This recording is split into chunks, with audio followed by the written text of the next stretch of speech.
사도행전 27장 22절에서 26절까지입니다. 하나님 말씀 사도행전 27장 22절에서 26절까지.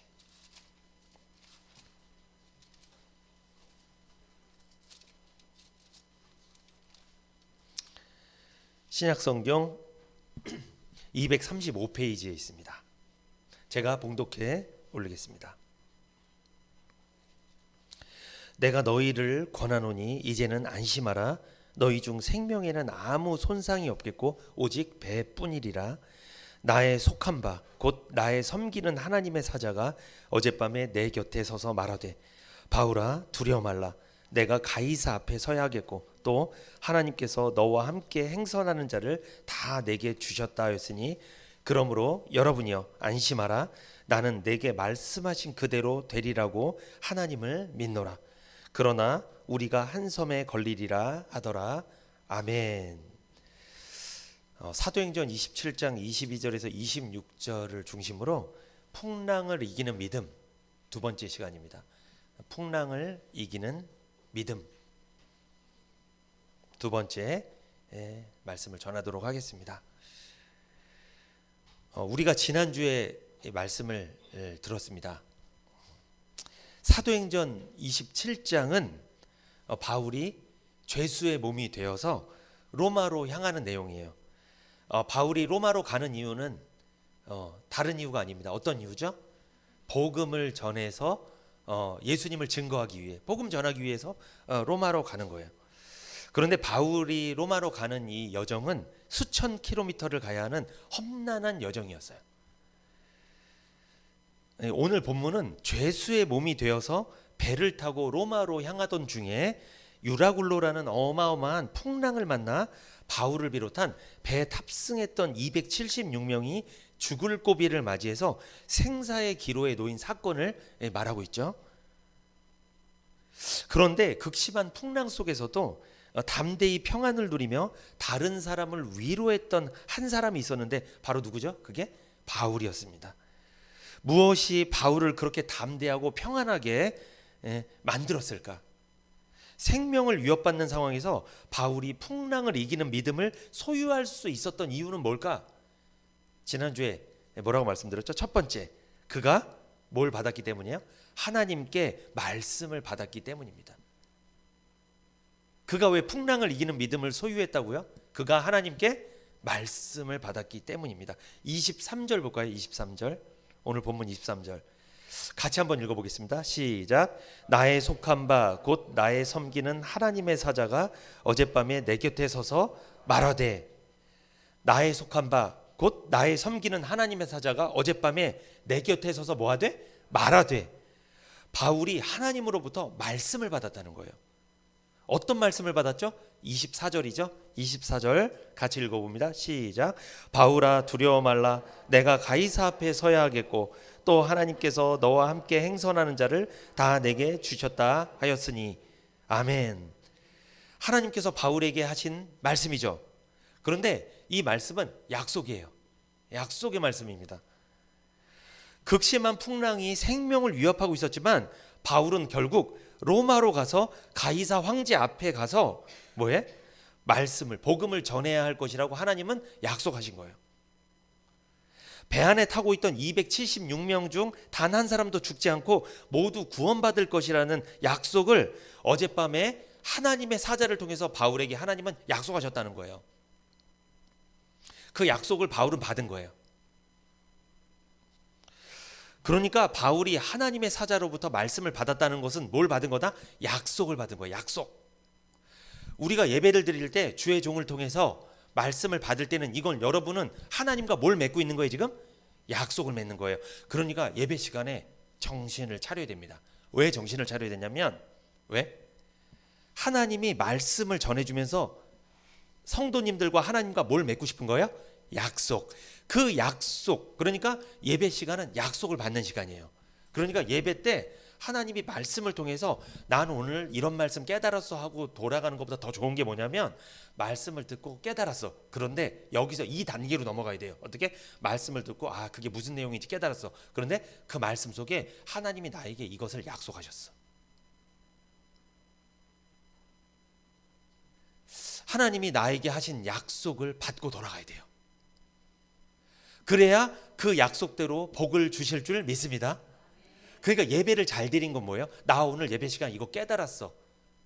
이것도 뭐 예배 잘 드리신 건데 이것보다 더 예배를 잘 드린 건 뭐예요? 이걸 깨달았는데 이 말씀 속에 하나님이 나에게 이것을 약속하셨어. 그래서 나는 잘 될 것 같아. 이 약속대로 나는 복을 받을 것 같아. 이 예배를 잘 드리신 거예요. 이게 예배 때 정신 차려야 되는 이유가 뭐예요? 나에게 주신 약속이 뭔지 발견하셔야 돼. 그거를. 근데 우리는 적기 바쁠 때가 많아요. 막 적어. 그 예배 끝나고 적은 것밖에 기억 안 나. 그때로는 예배 때 뭘 전했는데 예화만 생각나. 예화만 막 다른 거 기억 하나도 안 나고, 하나님 분명히 나한테 뭘 약속을 하셨는데 그거는 생각 하나도 안 나고, 아 오늘 예화 이게 확 와닿더라고. 막 아 오늘 나 많이 적었어. 이거 다 적었어. 이거 다. 이게 무슨 의미가 있겠어요 이게.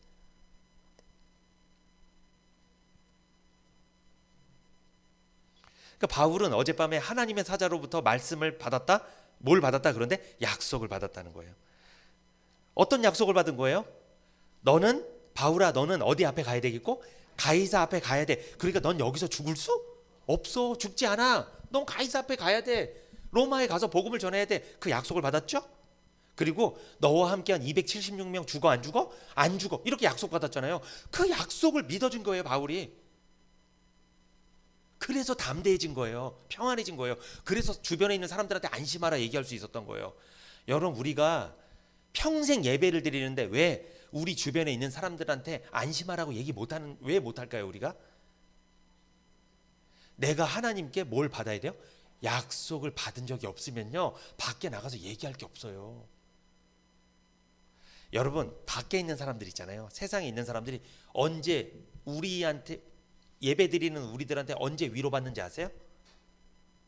그 사람들한테 가서 여러분이 나 오늘 이거 말씀 깨달았다? 나 이거 깨달았어. 이게 그런 내용이었어. 그럼 그 사람 뭐라고 그럴까요? 잘났다. 잘났어 아주. 난 그래 모른다 나는. 이거 잘 몰라. 너는 깨달아서 잘났다. 여러분, 그 사람들한테 위로가 안 돼요 그러면. 그런데 그 사람들한테 언제 위로가 되느냐? 아, 나 오늘 예배 드렸는데 이 말씀의 내용이 이런 거라고 내가 깨달았는데, 근데 그것뿐만 아니라 그 말씀 속에서 하나님이 나에게 이걸 약속했어. 그래서 난 이게 될 것 같아. 나뿐만 아니라 상대방은, 집사님한테도 하나님이 이거 약속하신 거 맞아. 이 약속을 좀 믿어봐. 이 약속대로 집사님 하나님께서 반드시 복 주실 거야. 이래야지 위로가 되는 거예요 그 사람한테. 근데 나 오늘 이 말씀 이게 깨달았다. 어쩜 이게 이 말씀인가? 이런 얘기만 딱 하고 끝나잖아요. 그러면 너 잘났다. 가르치는 것밖에 안 되는 거예요. 그건 위로가 안 되는 거예요. 그래서 여러분, 바울이 지금 생사의 기로에서 풍랑 일고 있는데 바울도 힘들었을 거 아니에요. 같이 276명이 뒹굴고 있는데 풍랑 속에서. 그런데 바울이 옆에 있는 사람한테 안심하라 이 말을 왜 할 수 있었던 거예요? 그가 하나님으로부터 약속을 받았기 때문에, 그리고 그 약속이 반드시 이루어질 거라고 믿어졌기 때문에 사람들한테 그 약속을 얘기한 거예요. 여러분 죽지 않는다고. 하나님이 약속하셨다고. 어젯밤 하나님의 사자가 나한테 약속하셨다고. 죽지 않는다고.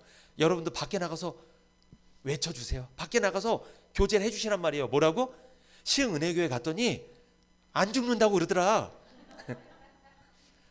하나님께서 복 주신다고 그러더라. 풍랑 가운데 하나님이 살려주신다고 하더라. 그렇게 뭐 하셨어? 약속하셨어. 바울과 276명에게만 약속한 게 아니라 하나님이 오늘날 세상 가운데 여러 가지 풍랑 중에 살아가는, 예를 들어서 돈, 물질의 풍랑, 건강의 풍랑, 세상에 어떤 풍랑들 많잖아요. 이런 풍랑 속에 살아가는 우리들에게 죽지 않는다고 하나님이 약속하셨어. 어디서? 시흥은혜교회에서. 이 약속을 전해주시란 말이에요. 그러면 밖에 있는 사람들이 위로받는 거예요. 근데 나 오늘 시흥은혜교회에서 못 깨달았다? 그러면 은혜 못 받아요. 그러면 이 니네 교회 잘났다 그래.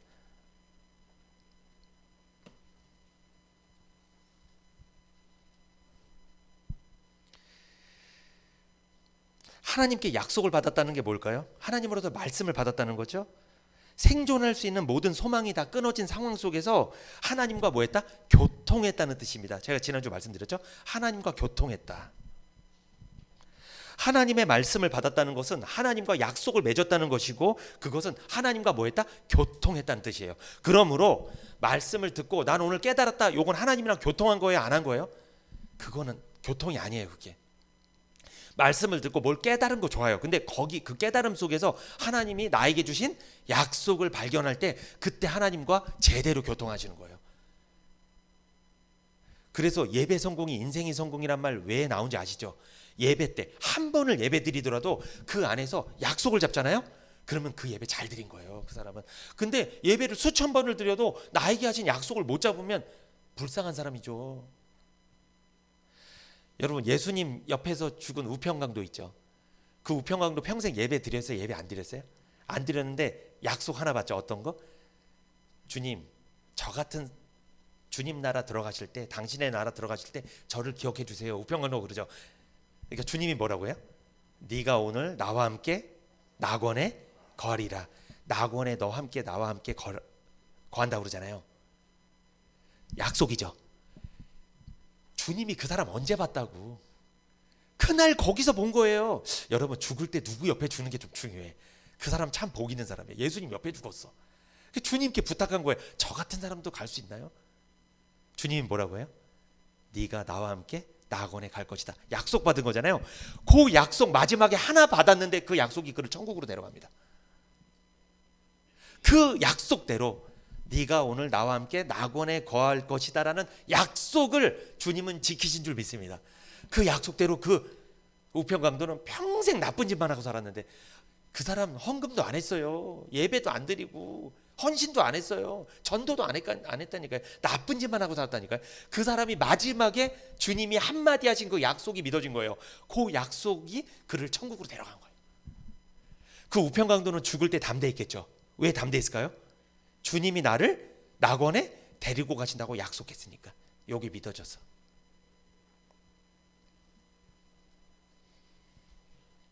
그 우평강도는 마지막에 예수님과 교통한 거예요. 그러니까 그 약속의 말씀을 듣고 믿어짐으로 예수님과 교통을 한 거예요.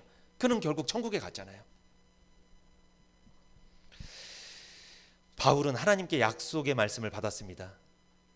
그 말씀을 받고 하나님과 교통했어요. 그래서 많은 사람들을 위로하게 되었죠. 결국 하나님의 약속의 말씀대로 276명 전원이 한 사람도 죽지 않고 육지에 상륙하여 구원을 받게 되었습니다. 풍랑 속에서 276명을 구원한 것은 선장도 아니라고 말씀드렸죠. 그리고 선원들도 아닙니다. 배도 아니에요. 누굽니까? 하나님의 약속의 말씀이 그들을 구원한 줄 믿습니다. 여러분, 우리들을 세상에 우리가 풍랑이 왔을 때, 세상 살 때 우리에게 어려움이 왔을 때 우리를 건져줄 것은 뭐가 건져준다는 거예요? 약속의 말씀이 건져주는 거예요. 그러니까 이 예배 시간은요, 우리 앞에 다가올 풍랑을 대비하는 시간이라고 생각하시면 돼요. 그러니까 예배 때 집중하셔야 돼. 말씀을 잘 듣고 가셔야 돼. 깨닫는 거에서 넘어서서 나에게 주신 약속이 무엇인가 그거를 잘 생각하고 돌아가셔야 돼요. 그래야지 세상에서 어떤 풍랑이 왔을 때 이겨낼 줄 믿습니다. 네, 그래서 이겨내는 거예요. 삶의 극심한 풍랑을 만났을 때 말씀을 받으십시오.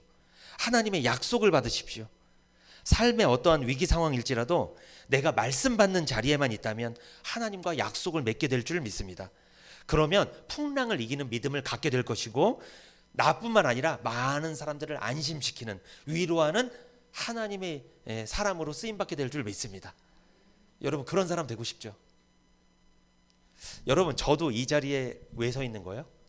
저에게 주신 하나님의 약속의 말씀이 있으니까 이 주의 길을 감당하는 거예요. 그래서 여러분을 말씀을 통해 위로하고 있는 거예요. 저도 똑같아요, 원리가. 저에게 개인적으로 하나님의 약속의 말씀을 준 적이 없으면 이 자리에 설 수 없는 거예요. 저도 하나님이 저에게 주신 약속의 말씀이 있으니까 이렇게 여러분을 안심시킬 줄 믿습니다. 그러니까 여러분도 그런 역할을 감당해 주세요. 밖에 나가서 교제할 때 이런 얘기하세요. 하나님이 나에게 이걸 약속하셨어. 이거 반드시 될 것 같아. 이렇게 얘기해서 앞으로 집사님 나한테 잘 보여야 될 거야. 나 잘 될 거거든. 얘기하세요. 그렇게. 왜? 약속하셨으니까 약속대로 이루어질 거잖아요. 오늘은 두 번째입니다. 바울이 담대하고 평안했던 이유, 무엇이 그를 그렇게 담대하고 평안하게 만들었을까? 생명을 위협받는 상황에서 바울이 풍랑을 이기는 믿음을 소유할 수 있었던 이유, 두 번째 24절입니다. 24절 같이 한번 읽어볼까요? 오늘 본문 24절 시작. 바울아 두려워 말라. 내가 가이사 앞에 서야 하겠고 또 하나님께서 너와 함께 행선하는 자를 다 내게 주셨다 하였으니. 그죠? 두 번째, 바울은요 하나님께 사명을 받은 사람이었기 때문에 그래요. 그러니까 바울은 하나님께 받은 사명을 확신했기 때문에 담대하고 평안할 수 있었다는 거예요. 바울은 하나님의 사자로부터 약속의 말씀을 받았을 뿐만 아니라 바울은 사명을 받았다. 어떤 사명? 하나님 뭐라고요? 너는 어디 앞에 서야 된다? 가이사 앞에 서야 된다. 한마디로 바울의 사명이 뭐예요? 너는 여기서 죽으면 안 되고 로마에 가서 복음을 증거해야 된다. 예수님을 증거해야 된다. 그러기 전까지는 넌 절대 여기서 죽을 수 없다. 사명. 바울은 사명이 확실한 사람이었어요. 바울은 가이사 황제 앞에 서야 했습니다. 가이사 황제 앞에 서서 복음을 증거하는 것이 바울의 사명입니다. 여러분, 우리들의 사명은 뭐예요?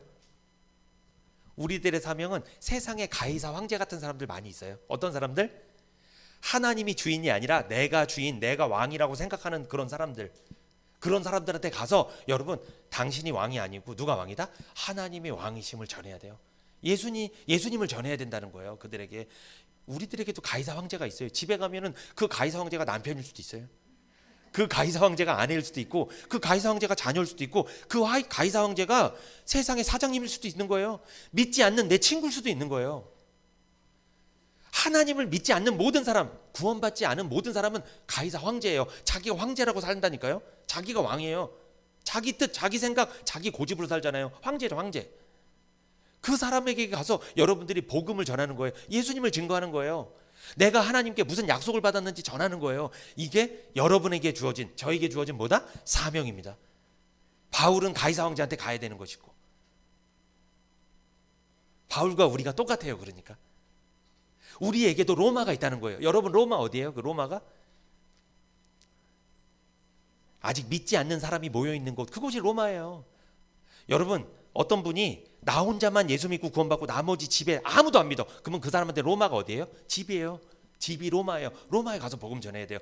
그러니까 걱정하지 마세요. 로마에 가서 복음 전하기 전까지는 절대 안 죽으니까. 안 죽어요. 사명이 있으면 절대 죽지 않습니다. 근데 왜 죽는 줄 아세요? 사람이 사명이 없으면 죽어요. 하나님이 내게 맡겨주신 일이 있는데 그 일을 해야 되잖아요. 근데 그 일이 무슨 일인지 알고 있잖아요. 그러면 절대 죽지 않아요. 안 죽어요. 바울은 로마에 가서 복음을 전해야 되는 분명한 사명이 있었죠. 사명자 바울뿐만 아니라 바울 곁에 있던 276명 모두가 풍랑 속에서 구원받고 생존했죠. 여러분, 여기에 중요한 원리가 있어요. 잘 보세요. 바울만 살았어요? 다 살았어요? 여러분, 주변에 죽어 있는 사람 다 살리고 싶으면 어떻게 하면 돼요? 내가 무슨 사명이 있는지 알고 있어야 돼요. 그래야 옆에 죽어 있는 사람 다 살릴 수 있어요. 근데 왜 죽어 있는 사람 못 살리는지 아세요? 왜 내 옆에 예수 안 믿고 구원 못 받은 사람 그렇게 널려 있을까? 내 가족 친지 중에 왜 이렇게 다 그렇게 하고 살고 있을까? 나만 왜 지금 혼자 구원받고 있을까? 내가 하나님께 받은 사명이 뭔지 생각을 잘 하셔야 되는데 그걸 잊고 살아서 그래. 그거를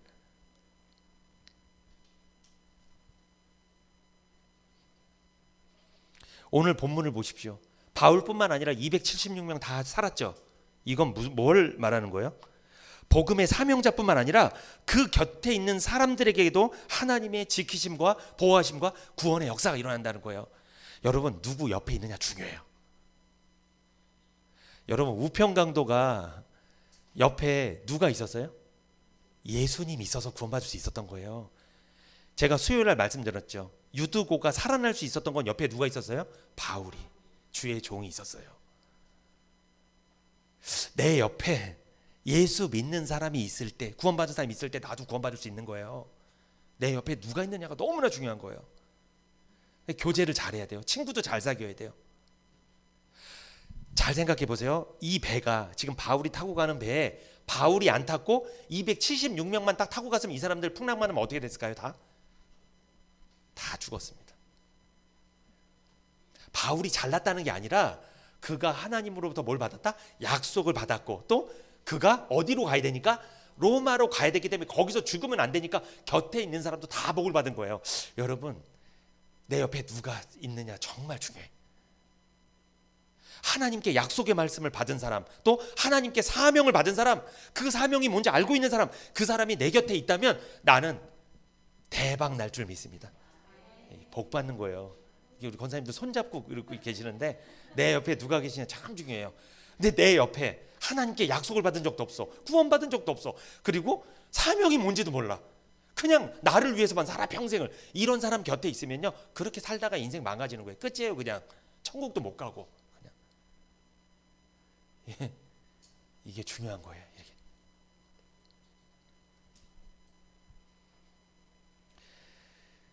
누구와 무엇을 하느냐보다 더 중요한 게 뭐예요? 누구와 함께 있느냐입니다. 지금 당신 곁에 누가 함께하고 있습니까? 복음의 사명자와 함께하고 있다면 그것은 큰 복입니다. 복음의 사명자로 인해 당신에게도 하나님의 복과 지키심과 보호하심이 함께 임하기 때문이에요. 그래서 아내가 믿던 남편이 믿던 한 사람이 믿는 게 너무 중요해요. 그 사람이 믿음을 갖고 있잖아요. 그 사람에게 사명이 있잖아요. 그래서 그 믿지 않는 남편이나 아내는요 복을 받은 거예요. 결국 주님께 돌아올 줄 믿습니다. 그러니까 근데 믿는 남편이나 믿는 아내가 집에 가면 핍박받잖아요. 막 핍박받아. 핍박하시면 안 돼. 왜? 지금 얻어먹고 있는데 사실 그 사람 때문에 복을 받고 있는데 막 핍박하면 안 되지.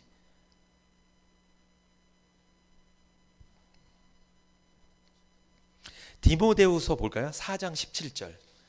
디모데후서 4장 17절 보면 이런 말씀이 있습니다.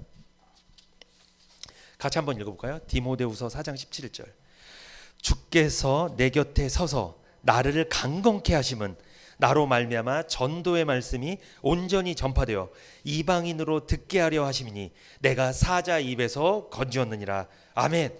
내가 사자 입에서 건지워지고 건짐받고, 내가 사자의 입에서 건짐받고 내가 강건케 된 이유는 뭐다? 내가 잘나서가 아닙니다. 뭐예요? 전도의 말씀이 온전히 전파되어 이방인으로 듣게 하려 합니다. 복음을 전파하기 위해서 하나님이 나를 사자의 입에서 건지시는 거고 나를 강건케 하신 것인 줄 믿습니다. 그러니까 내가 무엇을 잘해서 하나님이 나에게 잘해주신 게 아니에요. 뭐 때문에? 나를 통해 뭘 전하기 위해서?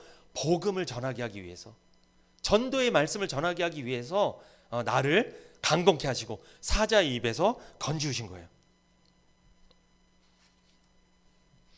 이처럼 하나님께 받은 사명을 확신하는 사람, 내가 하나님께 무슨 사명을 받았는지 확신하는 사람은요, 그 사람은 승리하는 삶을 살게 될 줄 믿습니다.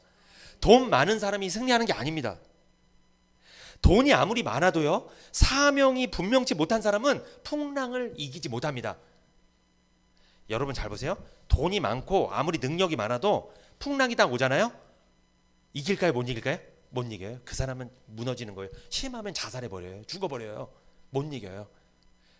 그런데 돈이 좀 없더라도, 좀 가난하더라도 내가 하나님께서 나에게 맡겨주신 일, 사명, 내가 해야 될 일을 분명히 알고 있으면 그 사람은 인생을 포기할까요? 포기하지 않을까요? 포기하지 않아요. 절대 나는 죽을 수 없어. 여기서 죽지 않아. 하나님께서 반드시 나를 잘 되게 하실 거야. 왜? 나를 통해 복음을 전해야 되니까. 나는 아직 사명이 남아있으니까. 이것을 아직 다 하지 못했으니까.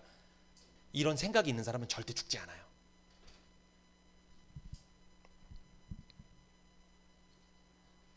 그렇다면 우리에게 남겨진 사명이 무엇일까요?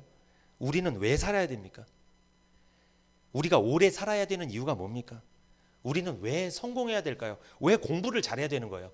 왜 그런 거예요? 우리는 하나님께서 맡기신 사명을 위해 살아야 됩니다. 하나님께서 우리에게 맡기신 위대한 사명은 뭐예요? 복음을 전해서 영혼을 살리는 거예요. 저랑 여러분이랑 똑같아요. 다르지 않습니다.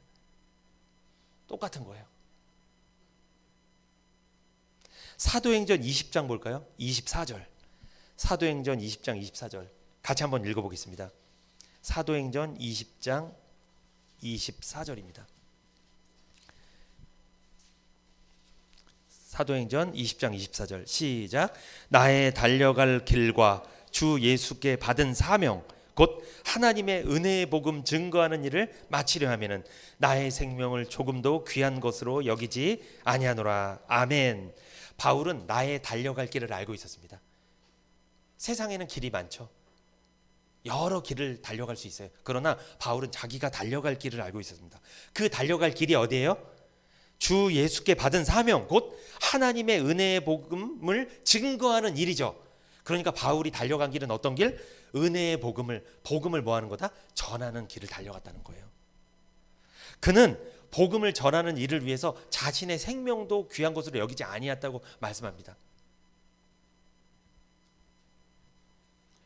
우리 생명보다 더 귀한 게 뭐예요? 복음을 증거하는 일입니다. 이 복음 증거하는 일이 우리 생명보다도 귀한 거예요. 이 일을 우리는 감당해야 될 줄 믿습니다. 여러분, 우리가 시흥은혜교회를 왜 설립했을까요? 왜 한 거예요 이거? 우리끼리 예배드리고 뭐 은혜 받고 좋아 이거예요? 물론 그것도 있지만 더 중요한 이유가 뭐예요? 우리 시흥은혜교회가 달려갈 길 뭐예요? 하나님의 은혜의 복음을 증거하는 것. 복음 전해서 영혼 살리기 위해서 이 교회를 세운 거예요. 다른 것 때문에 세운 거 아니에요. 그게 아니라면 교회를 세우지 않았죠. 왜 교회를 세우겠어요? 그 사명을 감당하기 위해서, 하나님의 은혜의 복음을 전하기 위해서. 율법이 아니고 신비주의가 아니고 이단의 거짓교리가 아니라 어떤 것? 예수님이 십자가의 구속의 은혜의 그 복음을 선포해서 이 영혼들에게 구원의 확신을 갖게 하고 영생의 확신을 갖게 하고 천국을 소망하며 살게 만들려고 이 교회를 세운 줄 믿습니다. 그게 바울의 사명이었고 2000년 후에 이 시흥은혜교회 우리들에게 주어진 사명인 줄 믿습니다. 바울의 사명과 우리의 사명이 다르지 않아요. 똑같아요. 똑같습니다. 시흥은혜교회가 또한 여러분과 제가 하나님의 은혜의 복음을 증거하는 사명을 잘 감당해서 하나님께 영광 돌리는 삶을 살기를 소망합니다. 마지막입니다. 이제 세 번째, 무엇이 바울을 그렇게 담대하고 평안하게 했을까? 생명을 위협받는 상황에서 바울이 풍랑을 이기는 믿음을 소유할 수 있었던 세 번째 이유입니다. 마지막 23절입니다. 23절 같이 한번 읽어볼게요. 23절 오늘 본문 사도행전 27장 23절 같이 읽어보겠습니다. 시작. 나의 속한 바 곧 나의 섬기는 하나님의 사자가 어젯밤에 내 곁에 서서 말하되. 바울은요 전능하신 하나님을 의뢰했기 때문에 그는 담대하고 평안할 수 있었다는 거예요. 풍랑을 이기는 믿음을 소유할 수 있었습니다. 그는 뭐라고요? 전능하신 하나님을 의뢰했기 때문이다. 그러니까 그는 자기 자신을 의뢰했어요. 선장을 의뢰했어요. 선원들을 의뢰했어요. 배를 의뢰했어요. 전능하신 하나님을 의뢰했어요. 전능하신 하나님을 의뢰했습니다. 무슨 속에서? 풍랑 속에서. 23절을 볼게요. 23절에 보면 나의 속한 바 곧 나의 섬기는 하나님, 이렇게 바울은 고백하죠. 나의 속한 바 나의 섬기는 하나님. 여기 보세요. 이것은 바울이 어디에 속했는지 말한 거예요. 잘 보세요. 지금 바울은 어디에 속해 있다고 말해요? 나의 속한 바 곧 나의 섬기는 하나님. 바울은 자신이 어디에 속했는지 밝히고 있는데 바울은 나의 속한 바 곧 나의 섬기는 하나님입니다 라며 자신의 소속을 사람들에게 밝혔습니다. 바울은 자신의 소속이 어딘지 분명히 알고 있었다는 거죠. 바울은 자신이 어디에 소속되었는지 사람들에게 분명히 이야기했다. 여러분 세상에 나가서 사람들에게 나는 어디에 속해 있는지 얘기하실 거예요? 보통 어떻게 얘기하세요? 보통 나 몇 여전도에 속했다? 나 어디 목장에 속했다? 나 어디 교회에 속했다? 대부분 이거 얘기하죠. 지금 바울은 뭐 얘기해? 나의 속한 바, 나의 섬기는 하나님께 속했다.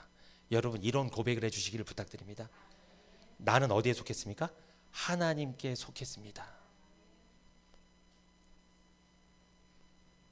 물론 내가 어느 여전도에 속했습니다. 내가 어느 교회에 속했습니다. 내가 어느 목장에 속했습니다. 이게 하나님께 속했다는 말이랑 같은 말이긴 해요. 틀린 말이 아닙니다. 그 말도 괜찮은데 궁극적으로 이게 다 궁극적으로 보면 마지막에 보면 우리가 가장 해야 될 고백이 뭐라는 거예요? 나는 누구에 속했다? 하나님께 속했습니다. 바울은 자신이 하나님께 속한 사람임을 확신하고 있었습니다. 이것을 사람들에게 이야기했어요. 바울은 하나님의 사자가 자신의 곁에 서서 말하되 말씀을 전했다는 것도 이야기했죠. 여러분, 하나님이 나는 어디에 속했어요? 우리는 어디에 속한 것 같아요? 하나님께. 이렇게 믿어지십니까? 나는 하나님께 속했어. 시편 118편 한번 찾아볼까요? 시편 118편 6절에서 9절까지 함께 읽어보겠습니다. 시편 118편 6절에서 9절까지.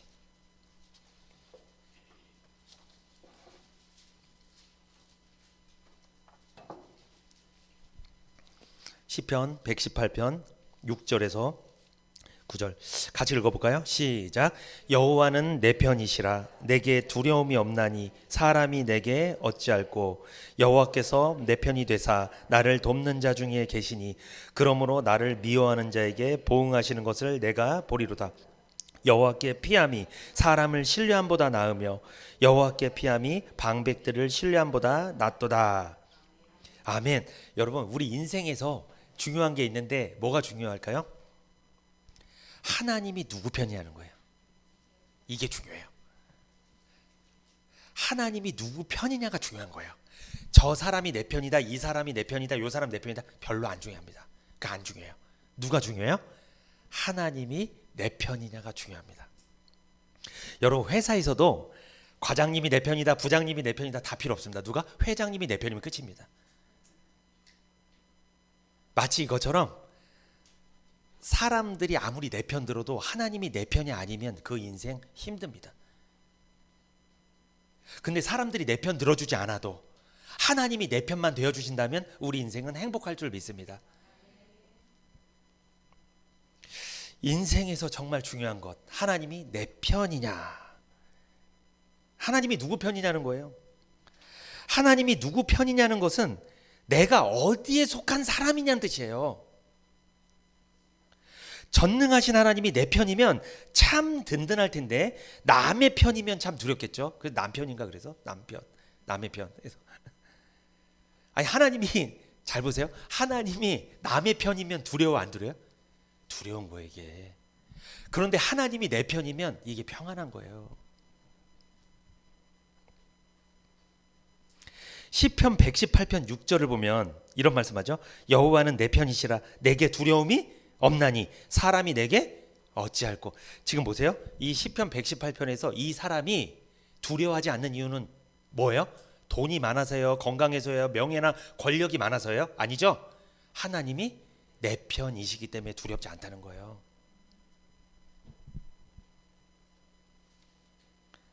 여기서 내 편이라는 말이 뭘까요? 내 편. 이 말은 나를 위하시고 도우신다 이런 뜻이에요. 그러니까 하나님께서 내 편이 된다, 이게 무슨 뜻이에요? 하나님이 나를 위하시고 도와주신다 이런 뜻이에요. 이게 내 편입니다. 그러니까 지금 시편 118편 6절을 기록한 이 시편 기자는 하나님이 내 편이심을 확신하고 있죠. 이게 무슨 뜻이에요? 하나님이 나를 위해 주시고 위하시고 나를 도와주심을 확신하고 있는 거예요. 그런데 하나님께서 내 편이 되시고 나를 위하시고 도우신다는 확신은 언제 들까? 언제 들어요 그게? 하나님이 내 편이 되어주시고 나를 도우시고 나를 위해 주신다는 걸 언제 느껴질까 우리가? 기도할 때일까요? 우리 언제예요 그게? 말씀을 듣고 믿을 때 하나님께서 내 편이심이 확신되는 거예요. 뭐 할 때? 말씀을 듣고 믿어질 때 하나님이 내 편이 돼서 나를 위하시고 도와주신다고 믿어지는 거예요. 그게 확신이 되는 거예요. 그래서 말씀을 듣기 싫어하고 믿지 않는다면 하나님이 내 편 되신다는 확신이 들지 않습니다. 이런 사람은 두려운 마음이 생길 수밖에 없어요. 말씀을 무시하고 믿지 않는 사람에게 하나님은 대적이에요. 이거 중요한 말이에요. 그러니까 주의 종을 통해 하나님 말씀을 전하잖아요. 이 말씀을 듣고 믿어진 사람은 하나님이 누구 편? 내 편. 근데 똑같은 시간에 예배를 드렸지만 이 말씀을 무시하고 듣지 않고 막 외면해 버리면 그 사람은 어떤 생각이 드는 거예요? 자기 마음속에 하나님은 내 편이 아니라 저 사람 편, 남의 편. 그러니까 불안해, 항상 두려워. 바울이 풍랑 중에 나에 속한 바, 나에 섬기는 하나님이 이런 말을 하죠. 나에 속한 바. 나는 어디에 속했다는 거예요? 하나님께 속해 있음을 그는 확신하고 있었어요. 그런데 하나님의 사자가 곁에 서서 말씀했죠. 너는 가이사 앞에 서야 되겠고 아무도 너와 함께한 아무도 죽지 않는다 약속을 주셨잖아요. 그러니까 그가 얼마나 확신이 들었을까? 하나님이 내 편이라는 게.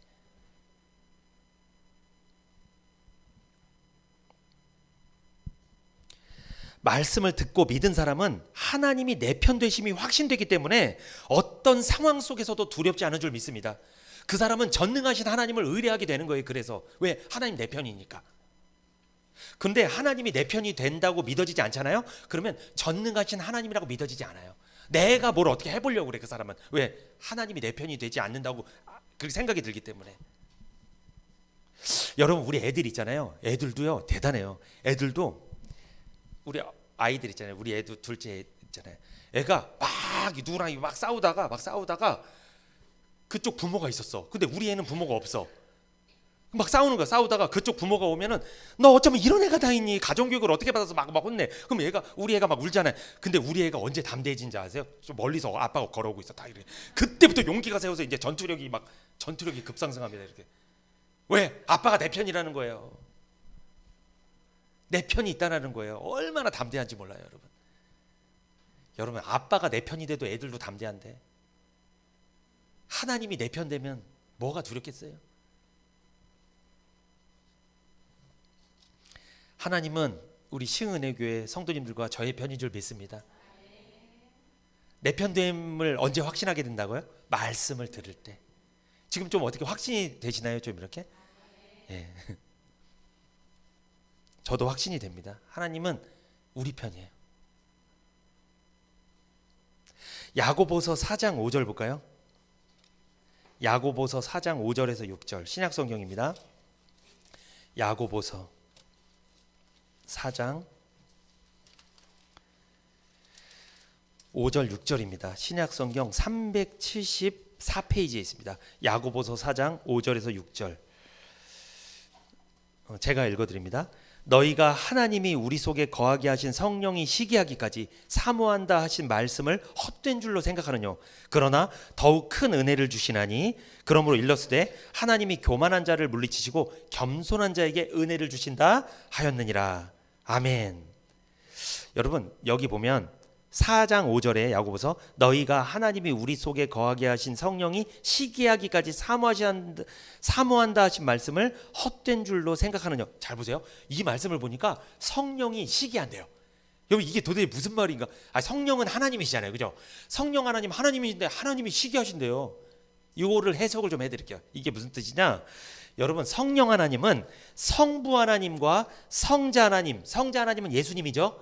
그러니까 성부 하나님과 성자 하나님과 성령 하나님은 권능과 능력이 동일한 하나님인 줄 믿습니다. 그렇죠? 동일한 하나님이시래요. 그런데 우리는 성부, 성자, 성령을 삼위일체 하나님으로 믿죠. 그러니까 성부, 성자, 성령 하나님이 계시지만 하나님은 세 분이다, 한 분이다. 한 분 하나님을 우리는 믿는다는 거예요. 그죠? 이게 우리의 믿음이에요. 그런데 이 성령 하나님은요, 어디에 계시냐? 성령 하나님은 온 만물에 다 계시지만 특별히 구원받은 성도 마음속에도 계실까요? 안 계실까요? 계세요. 구원받은 성도, 죄를 용서받은 성도 마음속에도 성령 하나님은 함께 하고 계시는 거예요. 요한복음 14장 16절 볼까요? 요한복음 14장 16절. 신약성경 요한복음 14장 16절에 보면 이런 말씀이 있습니다. 요한복음 14장 16절에 내가 아버지께 구하겠으니 그가 또 다른 보혜사를 너희에게 주사 영원토록 너희와 함께 있게 하시리니. 아멘. 예수님이 이런 말을 하죠. 예수님이 사랑하는 제자들 앞에 십자가를 지시기 전에, 떠나기 전에 이런 말을 하시죠. 내가 아버지께 구하겠다. 예수님께서 성부 하나님께 구하겠다. 뭐다? 그가 또 다른 뭐다? 보혜사를. 그럼 또 다른 보혜사가 누굴 말하는 거예요? 성령 하나님을 말하는 거예요. 성령님. 그러니까 예수님이 성부 하나님께 기도하겠다. 뭐라고? 또 다른 보혜사. 예수님은 십자가를 지시고 죽으시고 부활하시고 승천하셔야 되니까, 올라가셔야 되니까 또 다른 보혜사를 너희를 위해서 보내도록 내가 아버지께 기도하겠다. 또 다른 보혜사는 누구다? 성령님. 그러므로 예수님이 떠나더라도, 예수님이 너희와 함께 하지 않더라도 너희와 누가 함께 하실 것이다? 성령 하나님이 함께 하셔서 너희를 인도하실 것이다. 염려하지 말라. 이 말씀을 하신 거잖아요. 여러분, 이 또 다른 보혜사는 성령님을 말하는 거예요. 그런데 야고보서 아까 4장 5절에 하나님이 우리 속에 거하게 하신 성령이 시기하기까지 사모한다. 성령님이 시기할 때가 있다는 거예요. 여러분, 시기를 언제 해요? 시기는 내 건데 내 거가 다른 사람한테 다른 것에 관심을 가질 때, 그때 시기심이 드는 거예요. 내 건데. 그러니까 우리가 옛날에 연애할 때 내가 좋아하는 여자가 다른 남자한테 막 관심을 가져. 그럼 시기심이 드는 거야. 막 시기. 이걸 뭐 이용하는 여자들도 있더라고. 가끔 이렇게 더 사랑하게 만들려고 그런 분도 있는데, 시기심을 들게 만들어 이게. 그러니까 내 거가 아닌 게 아니에요. 내 건데, 내 소유인데 다른 사람, 다른 것에 이 소유가 내 건데, 내 것이 다른 곳에 관심 가지면 이 내 것에 대해서 내가 막 시기를 하는 거예요. 성령님도 시기합니다. 언제 시기하는 거예요? 우리가 구원받은 성도 마음속에 성령님이 있다고 그랬잖아요. 우리가 복음보다, 말씀보다 세상의 것을 더 사랑하게 될 때, 그때 누가 시기한다? 성령이 시기하는 거예요. 복음보다 복음 아닌 것을 더 사랑하게 될 때, 그때 성령님은 우리 마음속에 막 시기해요. 여러분, 성령을 시기하게 만들면 안 돼요. 왜? 여러분 잘 보세요. 우리가 구원받을 때 성령님은 누구 편이 돼주신 거예요? 내 편. 하나님이 내 편이 돼준 거예요. 내 편인데, 내가 하나님이 내 편인데 내 안에 거하시는데 내가 다른 편을 관심을 가져 막 이렇게. 그럼 내 편 대신 하나님은 시기함이 들지. 그러면 시기심이 막 드는 거지. 말씀 아닌 것, 복음 아닌 것을 더 사랑하거나 의지하는 것은 성령님께서 시기하는 일입니다. 그래서 말씀 아닌 것, 복음 아닌 것, 세상의 것을 더 사랑할 때는 내 마음속에 성령께서 시기하게 되는 거예요. 그래서 성령께서 내 편이 아닌 것처럼 느껴지는 거예요. 그래서 나도 그런 생각이 들어. 그러니까 이게 무슨 뜻이냐면, 내가 구원을 받았는데 성령님 내 편이잖아요.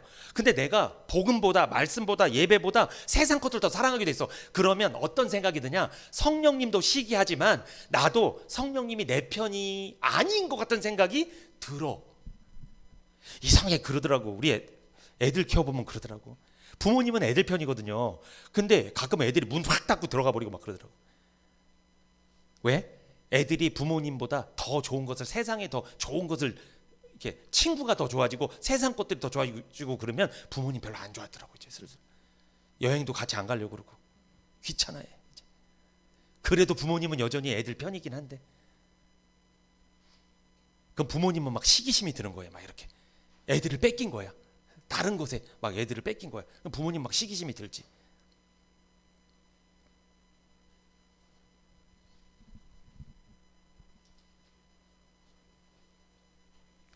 구원받은 성도가 세상을 사랑하면요, 사랑할수록 오히려 평안하지 않은 이유가 여기에 있습니다. 왜? 성령께서 시기해서 그래요. 그래서 성령님이 내 편이 아닌 것처럼 생각이 또 들어. 그렇게. 그러니까 이게 불편해요. 그래서 돈을 많이 벌면 벌수록 더 불편해질 수 있어요. 마음이. 왜? 성령이 시기하니까.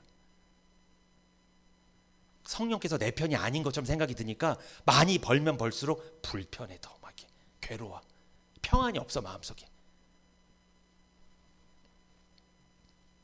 성령께서 시기해서 그렇습니다. 여러분, 교만이란 말이 있죠. 교만의 친구가 뭔지 아십니까? 세상을 사랑하는 게 교만의 친구예요. 세상을 사랑한다, 그 사람은 교만한 거예요. 이미 그 사람 교만한 사람이에요. 세상을 사랑한다는 것 자체가 지금 성령님이 시기하게 만들어버린 거잖아요. 이 교만한 거예요 이게. 그래서 이처럼 성령님은 우리가 하나님의 말씀과 복음을 세상의 것보다 더 사랑하기를 원하십니다. 아멘. 하나님의 말씀과 복음을 사랑하고 의지할 때 성령님께서 내 편이 되신다는 확신 속에 평안을 누리게 될 줄 믿습니다. 그래서 예배가 중요해요. 예배 시간에 말씀을 잘 듣고 이 말씀 속에 나에게 주신 약속을 발견하고 이 믿음을 갖고 돌아갔을 때 성령님이 내 편이 되신다는 확신을 갖게 되는 거예요.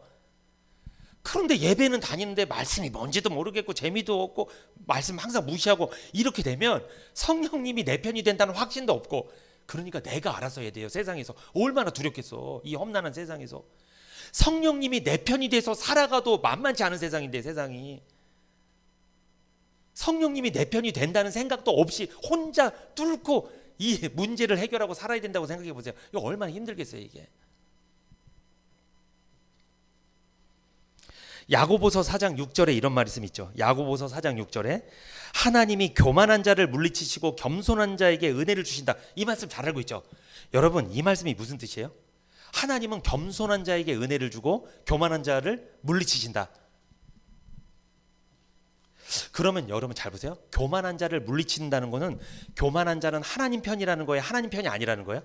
하나님과 맞은편에 있다는 거예요. 교만한 자는. 교만이 뭐라고 그랬어요? 교만의 친구? 세상을 사랑하는 거. 그러니까 세상을 사랑하는 사람, 말씀보다 복음보다 세상을 더 사랑하는 사람은 교만한 사람. 그 사람은 하나님 대적입니다. 성령님이 시기하는 거예요. 하나님이 그 사람 편 들지 않아요. 그러면 그 사람은 하나님이랑 맞은편에 있으니까 하나님과 싸워야 돼. 얼마나 불안하겠어. 여러분, 우리가 구원을 받았지만 구원을 받았어도 세상을 너무 사랑하잖아요. 성령님 시기합니다. 성령님 내 편이 아닌 것처럼 믿어줘요. 그러면 세상을 사랑하고 있기 때문에 그 사람은 이미 어떤 사람? 교만한 사람. 그 사람은 하나님이 대적합니다. 하나님이 맞은편에 두는 거예요. 여러분, 하나님이랑 같은 쪽에 있는 게 복인 줄 믿습니다. 하나님이랑 맞은편에 있으면 안 돼요, 절대로. 근데 사람들 착각해요. 뭐라고 착각하는지 아세요? 교만한 자를 하나님이 대적한다니까 꼭 이렇게 생각해. 교만, 그러니까 막 잘난 체하고 막 뭐 죄를 많이 짓고 막 이런 것만 생각해. 그러니까 이렇게 생각하는 거예요. 내가 세상을 사랑하고 있는데 죄 안 짓고 깨끗하게 살고 남들이랑 문제 없이 살면 하나님이 나를 대적을 안 하는 줄 알아. 이게 큰 착각입니다.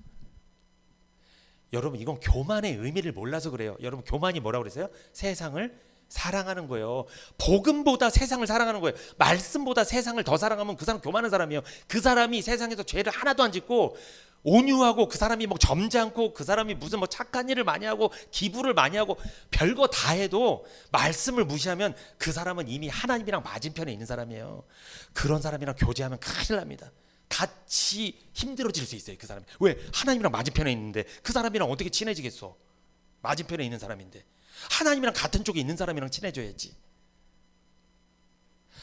축복합니다. 여러분, 죄를 많이 짓더라도, 잘 보세요. 잘 들어보세요. 세상에서 죄를 많이 짓더라도 하나님의 말씀을 잘 듣고 그 말씀을 통해 나를 돌아보고 그 말씀 통해서 어떤 약속을 받고 이런 사람이 있어요. 죄를 많이 짓더라도 이 사람이 겸손한 사람인 줄 믿습니다. 이 사람 편을 대주는 거예요, 하나님이. 그런데 세상을 사랑하면서 말씀도 무시하고 하나님도 무시하고 복음도 싫어하고, 그런데 세상을 사랑하면서 겉으로는 섬기고 헌신 많이 하고 뭔가 착한 일 많이 하고 이러면 하나님이 내 편 되는 줄 아는데 큰일 납니다. 그건 하나님 내 편 되는 사람이 아니에요. 그 사람은. 착각하면 안 돼요.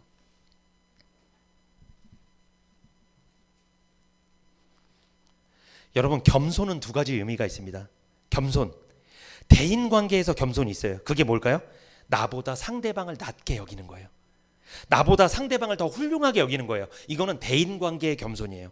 그런데 하나님과의 관계에서 겸손이 있어요. 이게 뭘까요? 이것은 하나님의 말씀을 잘 듣고 삶 가운데 순종하는 것, 복음을 듣기를 사모하고 복음을 사랑하고 복음으로 영혼을 구령하며 사는 것, 이것이 하나님께 겸손한 사람이에요. 그래서 잘 보세요. 야고보서 4장 6절에 하나님이 교만한 자를 물리치시고 겸손한 자에게 은혜를 주신다. 요건 무슨 말씀이에요? 여기서 나오는 겸손은 대인관계 겸손을 말하는 거예요? 하나님과의 겸손을 말하는 거예요? 하나님과의 관계 겸손 말하는 거예요. 그러니까 하나님이 누구에게 은혜를 주냐? 누구? 말씀을 잘 받는 사람, 복음을 사랑하는 사람, 말씀 듣기를 좋아하고 그 말씀 속에서 나에게 주신 약속을 발견할 줄 아는 사람, 이 사람은 하나님 사랑하는 거예요. 그 사람에게 은혜를 더 주는 거예요. 은혜 받은 사람이 은혜를 더 받는 거예요. 그래서 교만한 사람은 계속 교만해. 왜? 교만한데 자기만 몰라. 왜? 나는 착한 일 많이 했거든. 난 남들한테 못난 행동 안 했거든. 나는 선하거든. 나는 그래도 괜찮게 살았거든. 그런데 이 사람이 하나님 말씀을 싫어한다니까요. 그러면 이 사람은 교만한 거예요. 이 사람은 하나님이 맞은편에 둬버려요. 구원을 받았을 수는 있어. 그래, 구원을 받았어도 이 사람은 평생은 하나님과 대적이 되면서 살기 때문에 평생 불편합니다. 돈을 벌어도 불편해. 이 사람 항상 마음에 평안이 없어요. 천국은 가겠지만 여러분, 하나님과 맞은편이 되지 마세요.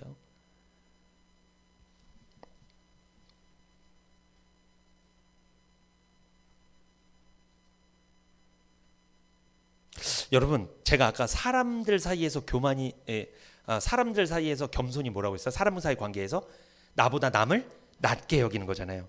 근데 사람들 사이에서 교만한 사람도 있어요. 그 사람은 어떤 사람입니까? 나보다 남을 낮게 여기는 게 아니라 나보다 남을 못하게 여기는 거죠. 그래서 신천지나 이단에 빠진 사람들은 참 교만해요.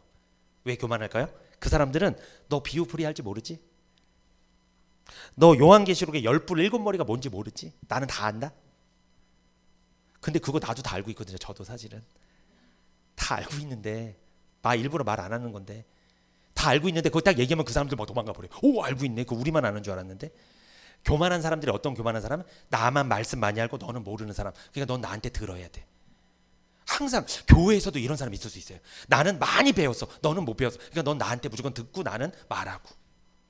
이 교만이에요. 상대방을 나보다 못하게 여기는 게 이게 교만이잖아요. 이 교만. 사람 사이 관계에서도 겸손한 사람이 돼야 될 줄 믿습니다. 그런데 사람 사이 관계뿐만 아니라 하나님과의 관계 속에서도 겸손한 사람이 돼야 됩니다. 왜냐하면 하나님과의 관계에서 교만한 사람은요, 하나님 말씀을 잘 받지 않습니다. 무시합니다. 복음을 기초로 여기죠. 복음에 관심이 없어요. 세상의 소리는 민감합니다. 그러나 하나님의 말씀 소리엔 둔감하다. 그러니까 예를 들어서 우크라이나 러시아 전쟁하면 어머머 이러는데 하나님 말씀 들으면 이렇게 다 돼버려. 정치 경제 이런 얘기하면 확 이게 귀가 뜨는데 하나님의 나라, 하나님의 말씀을 전하면 이게 관심 없고. 근데 그 사람이 착한 사람이야. 괜찮은 사람이야. 그 사람이 사람들 보기엔 되게 좋아 보이는 사람이야. 이 사람은 하나님이랑 지금 맞은편에 있다는 거죠. 예. 그러니까 이게 교만한 거예요. 그러니까 우리가 생각하는 교만이랑 하나님 생각하는 교만이 개념이 달라요. 여러분, 우리가 생각하는 겸손한 사람이 진짜 교만한 사람일 수 있어요. 누구 앞에? 하나님 앞에. 우리가 생각하기에 교만한 사람이 하나님 앞에 괜찮은 사람일 수 있습니다. 이거 헷갈리시면 안 돼요.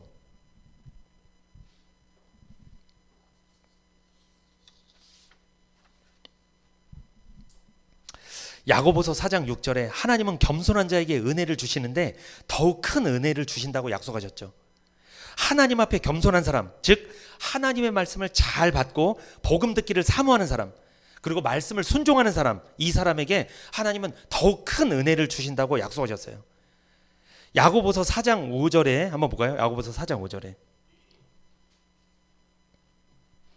4장 6절 같이 한번 읽어볼까요? 야고보서 4장 6절 시작. 그러나 더욱 큰 은혜를 주시나니 그러므로 일렀으되 하나님이 교만한 자를 물리치시고 겸손한 자에게 은혜를 주신다 하였느니라. 아멘. 여러분, 여기 보면 하나님이 겸손한 자에게 은혜를 주시고 더욱 큰 은혜를 주신다고 약속하셨죠. 이 더욱 큰 은혜가 뭘까요? 이 더욱 큰 은혜가 뭐냐면 이거 설명해 드리고 마칠게요. 더욱 큰 은혜, 이것은 뭐냐? 겸손한 자가 받게 되는 더욱 큰 은혜, 이것은 세상의 것에 소망을 두는 것이 아닌 하나님과 내세 천국에 소망을 두며 살게 하시는 은혜를 말하는 거예요. 이게 더욱 큰 은혜가. 그러니까 정리하면 뭐냐? 겸손한 자에게 하나님 은혜를 주시죠. 겸손은 뭐예요? 하나님 말씀을 잘 듣고, 그리고 하나님 말씀을 잘 받을 뿐만 아니라 말씀 속에서 나에게 주신 약속을 발견하고 그걸 믿고, 그리고 삶의 말씀을 순종하는 사람, 이 사람이 겸손한 사람이라고 그랬잖아요. 이 사람에게 더 큰 은혜를 주신다. 그게 뭐다? 이 세상 것을 사랑하는 것이 아니라 하나님과 내세 저 천국을 소망하며 살게 만들어주는 은혜를 주신다는 거예요. 이게 중요합니다. 왜 중요한 줄 아세요? 여러분, 우리가 세상에 살면서 도저히 견딜 수 없는 풍랑을 만났다 할지라도 하나님 앞에 겸손한 사람은 세상에 소망을 두는 것이 아니라 말씀을 의지하게 됩니다.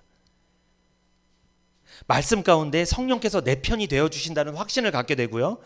비록 세상의 풍랑은 여전하여도 그 가운데서 담대한 마음으로 평안함을 갖고 살게 될 것이라는 거예요. 이것이 풍랑을 이기는 믿음입니다. 그러니까 여러분 잘 보세요. 내가 어떤 풍랑을 만났어. 사람들이 보통 이런 생각을 합니다. 내가 풍랑을 만났잖아요. 풍랑을 만났을 때 그 풍랑이 해결되기를 기도하죠. 기도해요. 그렇게 막 기도한단 말이에요. 그런데 그 풍랑을 이겼어. 그래, 해결해 줬어 하나님이. 그럼 그 다음에 또 와요? 안 와요? 올까요? 안 올까요? 우리 인생 자체가 풍랑이죠. 계속 오잖아요. 문제가 오잖아요. 계속. 그런데 사람들은 근시안적인 게 뭐냐면 그거 하나만 해결해 달라고 밀어요. 그거 하나만 딱 이렇게. 근데 계속 오잖아요. 풍랑은. 여기서 야고보서 4장 6절에 더욱 큰 은혜라는 게 뭐냐? 이것은 어떤 풍랑이 와도 세상의 것에 소망을 두는 것이 아니라 하나님의 것에, 하나님의 나라에, 천국의 내세에 소망을 두는 그 믿음을 계속 갖게 만들어준다는 거예요. 누구에게? 겸손한 자에게. 하나님의 말씀을 잘 듣고 그 말씀을 순종하고 그 말씀 속에서 하나님 나에게 주신 약속을 받는 사람에게 하나님이 풍랑을 이기는 믿음. 어떤 믿음? 그 풍랑이 설사 해결되지 않더라도 그 안에서 견딜 수 있는 믿음. 그 풍랑이 나에게 더 이상 풍랑이 아니라고 믿어지게 만들어놓는 믿음. 이것을 준다는 거예요. 이게 더욱 큰 은혜예요. 갑자기 표정이 많이 안 좋아지실 수 있는데 그냥 풍랑이나 해결해 주면 좋은 거지. 뭐. 여러분, 아이들한테 고기를 맨날 잡아주는 게 중요해요? 고기를 잡는 법을 가르치는 게 중요해요? 잡는 법을 가르치면 어느 상황에서 생존합니다. 근데 잡아주기나 하면 부모 없으면 걔는 죽어요. 잡아줘야 되니까. 마치 이거랑 똑같아요. 풍랑 가운데서 그 풍랑을 이기는 믿음. 풍랑 속에서 풍랑이 아닌 거라고 생각되게 만들어주는 은혜를 주신다는 거예요. 그래서 신기합니다. 진짜 은혜 받는 사람들은 교회에 와서 그 사람이 문제가 그대로 있다니까요. 밖에 가면. 그런데 은혜 받아. 문제가 아닌 것처럼 생각이 들면서 살아. 이게 참된 은혜라는 거죠. 이게 더욱 큰 은혜예요. 이게 누가 받는다고? 겸손한 자가 이 은혜를 받는 거예요. 여러분, 이 은혜 받고 싶지 않아요? 얼마나 은혜를 받았던지 밖에 나가서 문제가 있는데 문제가 아니요. 그게 이게 은혜 아니에요? 여러분, 밖에 나갔는데 문제가 맨날 문제만 대봐. 구원을 받았어도 괴롭다니까요. 그러면 사소한 말 한마디에 신경 쓰고 사소한 사건 하나에 신경 쓰고 뭐 하나에 맨날 막 마음이 막 요동을 쳐갖고 이 바람에 나는 겨처럼 여기 갔다 저기 갔다 항상 얼마나 피곤하겠어요. 그런데 누가 무슨 말을 하든 어떤 문제가 오든 어떤 상황이 오든 하나님은 누구 편이야? 내 편이야. 하나님이 교회 갔더니 하나님 말씀하셔서 나에게 약속하셨어. 하나님 내 편이라고 말씀하셨어. 이 문제는 더 이상 나한테 문제가 아니야. 왜? 나는 하나님께 속해 있으니까. 나는 하나님의 말씀을 받고 있으니까. 난 이 말씀을 사랑하니까. 이 사람은 문제가 아닐 줄 믿습니다. 여러분, 그리스도인들은요, 문제가 해결돼서 힘을 내는 사람이 아니에요.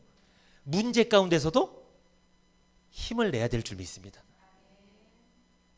여러분, 다니엘의 세 친구가 풀무불에 들어갔을 때 하나님이 만약에 너희들을 살려주지 않더라도 이런 말하죠. 그들이 하나님이 우리를 살려줄 거라고 믿지만 그리 아니하실지라도 나는 하나님을 거역하진 않겠다. 나는 이 신상에 절할 수는 없다. 그리 아니하실지라도. 근데 우리가 좀 얄팍한 마음이 있는 게, 간사한 마음이 있는 게 뭐예요? 문제 있을 때마다 해결해 주는 하나님 우린 믿고 싶죠. 고기 잡아주는 부모가 필요한 거예요. 우리한테는 그냥 그때 귀찮아 죽겠어. 그냥 고기 그때 잡아주는 부모. 평생을 나한테 그렇게 했으면 좋겠어. 그 부모가 옆에서. 그러지 않아요, 여러분. 하나님은 우리에게 그러지 않으세요. 너희들이 이겨내길 원하세요. 믿음을 갖고 이겨내길 원하시는 거예요.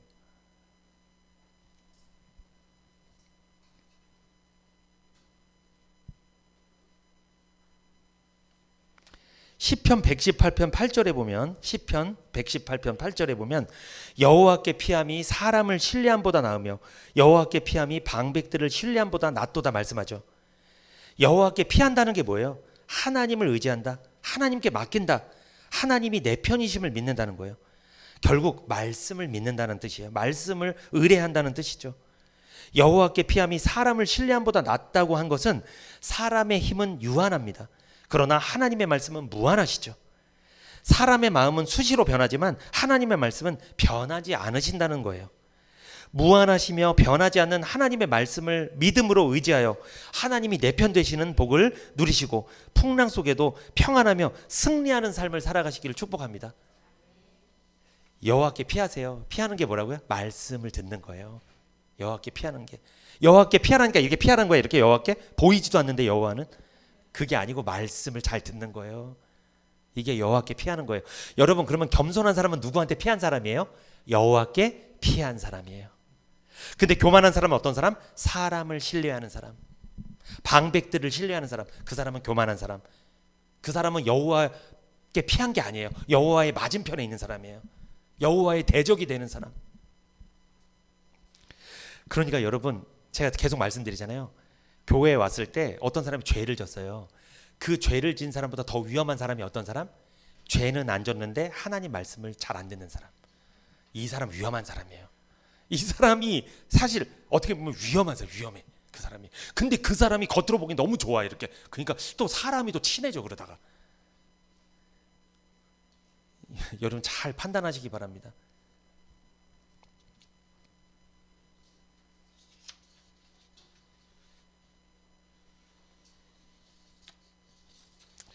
사도행전 27장 23절에 볼까요? 사도행전 27장 23절. 27장 23절. 거기 보면 나의 속한 바 곧 나의 섬기는 하나님의 사자가 어젯밤에 내 곁에 서서 말하되 이렇게 말씀하시죠. 여러분 제가 계속 어디에 속해 있느냐가 중요하다고 말씀드렸잖아요. 예수님이 세례 요한한테 세례를 받고 물 위에 올라오실 때 성령이 비둘기같이 임하면서 하늘에서 무슨 음성이 들렸죠? 이는 내 사랑하는 아들이요 기뻐하는 자다. 이런 말씀을 우리가 얼마 전에 설교 때 들었잖아요. 하늘로부터 음성이 들렸어요. 내 사랑하는 아들이요 기뻐하는 자다. 예수님은 그 음성을 들었어요? 안 들었어요? 들었죠. 그럼 예수님은 뭘 들으신 거예요? 하나님의 말씀을 들은 거예요. 말씀을 들었잖아요. 그거 듣고 성령에 이끌려서 40일간 광야에서 시험을 당하셨죠. 여러분 예수님이 시험을 당한 건 우리로 말하면 풍랑을 맞이한 거나 똑같은 개념이잖아요. 예수님도 풍랑을 당하셨을 때 시험 당하기 전에 뭘 들으신 거예요? 이는 내 사랑하는 아들이요 기뻐하는 자다. 그러면 잘 보세요. 이는 내 사랑하는 아들. 그거 누가 하신 말씀이에요? 그건 예수님이 하신 말씀이 아니라 누가? 하늘에서 성부 하나님이 말씀하셨죠. 성부 하나님이 내 사랑하는 아들이요 기뻐하는 자다. 그때 성령이 비둘기같이 임해서 예수님께 임하고 예수님이 그때 그 말씀을 들었잖아요. 여러분 이걸 뭘 뜻할 거예요? 이거는 우리가 구원받는 장면을 뜻해요. 그러니까 우리가 복음을 듣고 죄를 용서받잖아요. 그러면 어떤 생각이 들어요? 내 마음속에 성령님의 역사예요. 그러니까 복음을 들으면 너희가 진리의 말씀 곧 구원의 복음을 듣고 믿을 때 성령이 인치신다고 에베소서 1장 13절에 나오잖아요. 복음을 듣고 믿을 때 성령께서 내 마음속에 인을 친다는 거예요. 인을 치는 거는 뭐가 바뀐다는 거예요? 내 소유권이 바뀐다는 거예요. 내가 내 거였는데 이제 누구 거가 된다? 하나님께 도장이 찍힌다는 거잖아요. 그러니까 우리가 복음을 듣고 믿을 때 성령께서 도장을 찍어 역사에 도장이 있어서 너는 이제 누구 거다?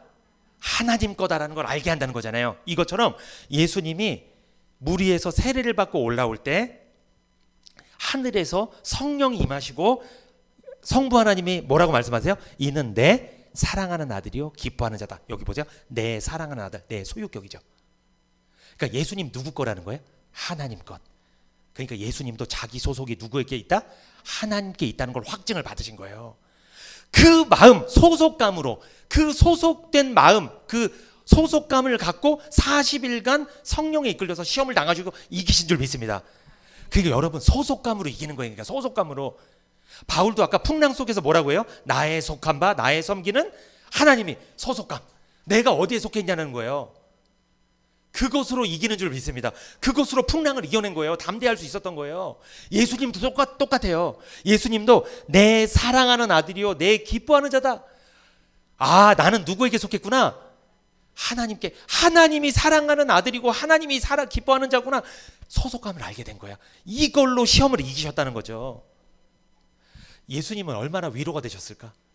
그 하나님의 말씀을 통해서 내 사랑하는 아들이요, 내 기뻐하는 자다. 이게 얼마나 위로가 됐을까? 격려가 됐을까?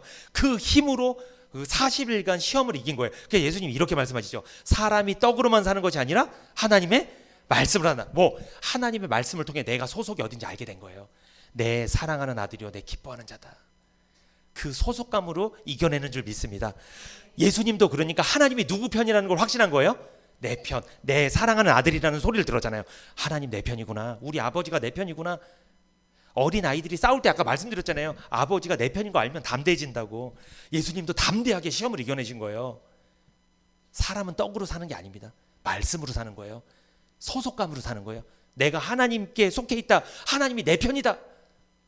그 전능하신 하나님이 내 편이다. 이 소속감으로 승리하는 삶을 살아가시기를 축복합니다. 나의 속한 바, 나의 섬기는 하나님의 사자. 아, 이게 너무 은혜로운 말 아니에요? 나의 속한 바. 성령이 역사하실 때, 우리가 구원의 복음을 듣고 성령이 역사하실 때 우리 마음속에 어떤 마음이 드는 거예요? 아, 내 인생은 이제 내 게 아니라 누구 거다? 하나님 거구나. 이제 하나님이 내 인생을 인도하시겠구나. 아, 이제 나는 평안하다. 내가 내 인생을 끌고 가려고 할 땐 그렇게 불편하더니 힘들더니 이제 하나님께서 이끄시니까 아, 나 이제 평안하다. 이제 하나님께 맡겨야지. 이게 구원 아니에요? 그러니까 예수님은 하늘로부터 소리가 났잖아요. 그때 성령이 비둘기같이 역사했잖아요. 우리가 구원받을 때, 복음을 듣고 구원받을 때는 우리는 어디서 소리가 들려요? 우리는 우리 마음속에서. 아, 나는 의인이구나. 나는 이제 하나님의 자녀고 하나님의 백성이고 하나님이 사랑하는 아들이고 하나님 기뻐하는 자구나. 이 마음속에 누가 시키지도 않았는데 그 마음이 들어요. 그 소리가 울려 내 마음속에. 요거를 밖으로 소리를 내는 걸 구원 간증이라고 하죠. 그래서 이 확신이에요. 이게 소속감. 그 소속감을 갖고 승리하시기를 축복합니다. 사도행전 27장 25절에 바울은 이런 말을 하죠. 그러므로 여러분이여 안심하라. 나는 내게 말씀하신 그대로 되리라고 하나님을 믿노라. 아멘. 바울은 이야기합니다. 여러분 안심하십시오. 나는 내게 말씀하신 그대로 되리라고 하나님을 믿습니다. 이렇게 고백하잖아요. 유라굴로 풍랑보다 더 큰 하나님을 믿으시기 바랍니다. 하나님 말씀을 믿으시고 겸손한 사람이 되십시오. 그렇다면 하나님께서 더 큰 은혜를 주실 줄 믿습니다. 바울은 전능하신 하나님을 믿었습니다. 그리고 바울은 하나님 말씀 그대로 되리라고 고백하고 있죠. 우리는 지금 코로나라는 국민적인 풍랑을 지나왔죠. 앞으로 또 어떤 풍랑이 우리 앞에 닥칠지 우리는 한치 앞도 알 수 없습니다. 인생 가운데 어떠한 풍랑 속에서도 하나님의 사람들은 평안을 누리며 승리하게 될 줄 믿습니다. 말씀 마치고 기도하고 이제 드려지는 예물을 축복하며 기도하겠습니다.